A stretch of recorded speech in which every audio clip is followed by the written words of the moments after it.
Hi there. My name is George, and I work for Speech and Language UK as their Policy and Public Affairs Manager. That means a part of my job is responding on behalf of Speech and Language UK to government consultations when they come out. So we thought it'd be a good idea if I took you through the current SEND consultation, and so you can familiarise yourself with it and understand a bit about how it's going to work before you try to answer it yourself. This is the first page you should find yourself on. We should have provided links for you to get here. There's a bit of information here, but you're trying to get to share your views.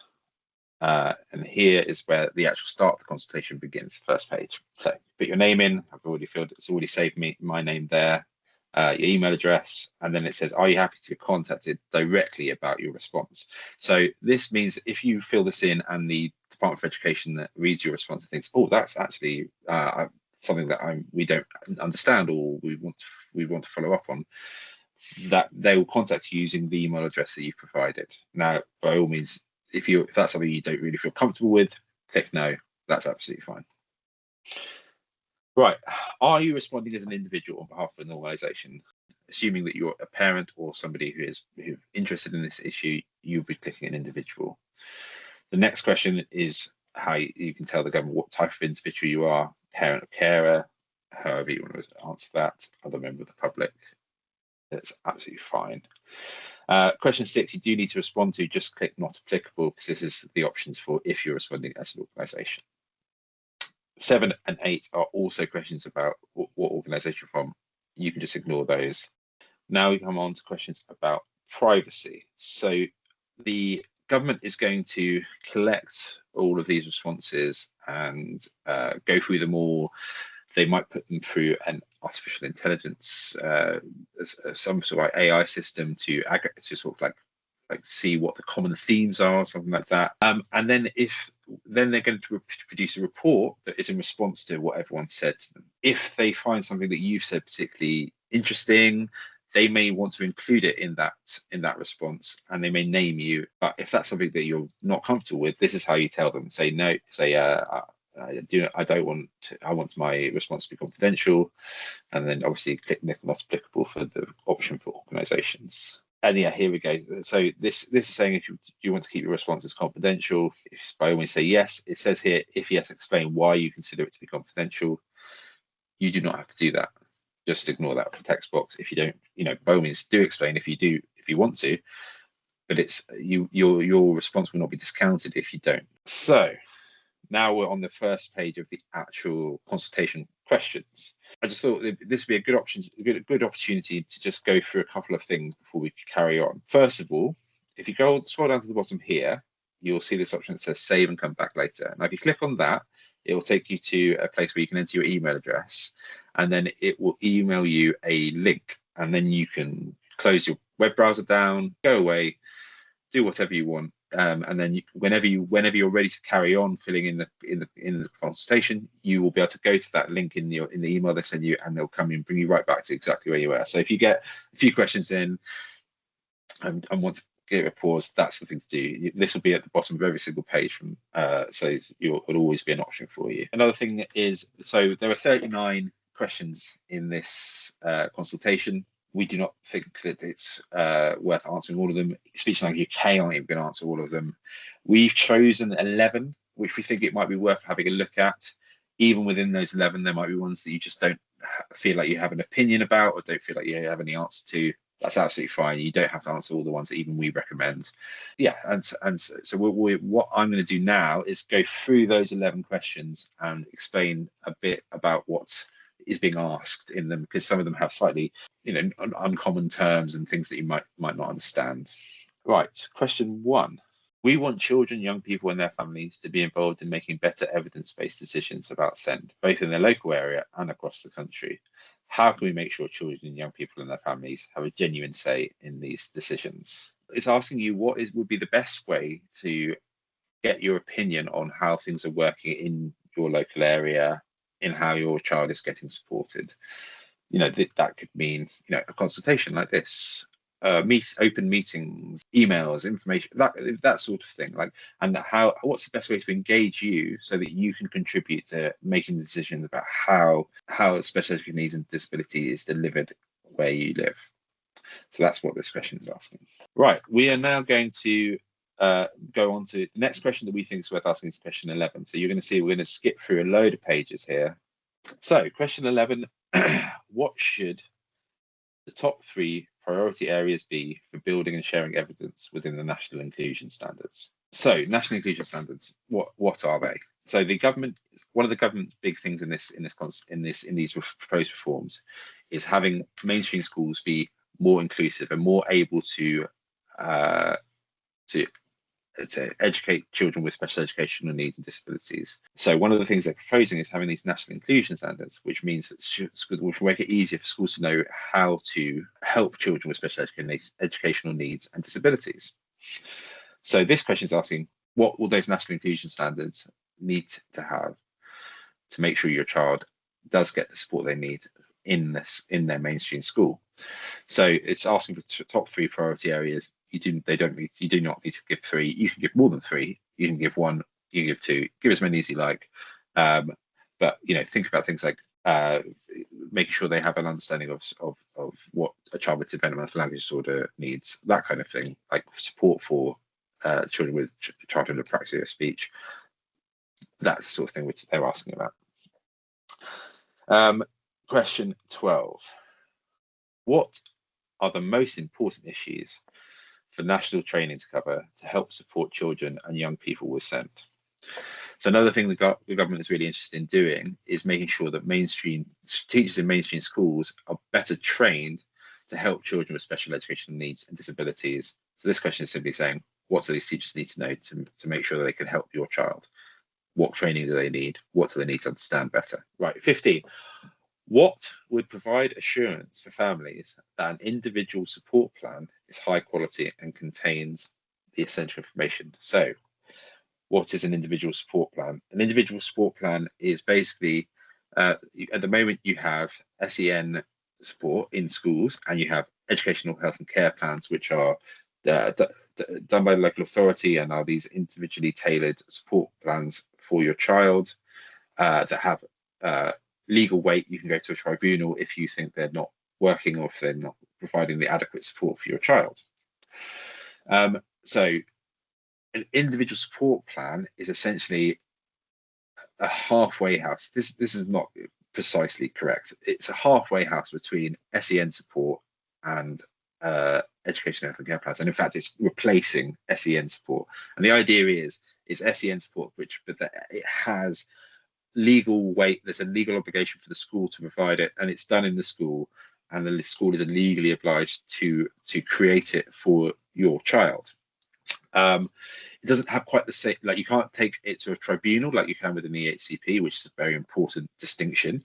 But this question is asking, given this idea, what would you want to be, how would you want these individual support plans to work to make sure you feel confident that they would be able to support your child? Right, we'll move on to question 17 now. Right, that's how can we best support transition for young people with SEND so that they are well supported in post-16 provision and further education, training or employment. So in this context, transition means when a child goes from primary school to secondary school, or in this particular instance from secondary school to either a further sixth form college, further education, say maybe an apprenticeship. This is one of the questions where your child might be just starting out in primary school, so you might not have too many opinions on that. That's absolutely fine. But if your child is in secondary school now, what are the things that you're thinking about right now that you think would make that transition when they leave school at 16 to go to wherever they go next? What's going to make that easier? What are the things that are going to be really important to make that transition as smooth as possible? Next question is question 20. Through the expert at hand offer, we want to ensure that mainstream settings can get quick specialist support for children and young people. What arrangements are needed between local area partners, education, health, social care to deliver this experts at hand offer effectively? So the expert hand offer is a new proposal within these reforms where the government is going to actually said they're going to spend quite a lot of money to make sure that local authorities are able to provide a specialist support like a speech and language therapist, educational psychologist, occupational therapist, physio, etc., to a child in mainstream school and have it be available quickly whenever they need it, or certainly a lot easier than it is now. What do you think would need to happen to make sure that that works properly? Think about, you might want to think about the experiences you've had in trying to get that kind of support and what have been the points where that's felt like really, really challenging, and what would have made that easier. Right, our next question is question 22. How can specialist provision packages be designed to effectively support the main types of need we currently recognise? The government is proposing some reforms to how educational health and care plans work. So at the moment, an educational health and care plan is an individually tailored plan to a child, depending on what they need to be able to access, to be able to be in education, to be able to get an education. What the specialist provision packages are is these groupings of types of things a child might need under like 7 different headings. A child who it fits into those groups gets put in a particular grouping into one of these packages, and then that determines what is in their educational health and care plan. So it's slightly different. There's basically a more kind of they're trying to anticipate what a child might need and just have it sort of more ordinarily available, I think is the idea. But what would you need to be in these specialist provision packages to make sure that you were confident that your child was going to be properly supported by them? That's what this question is asking.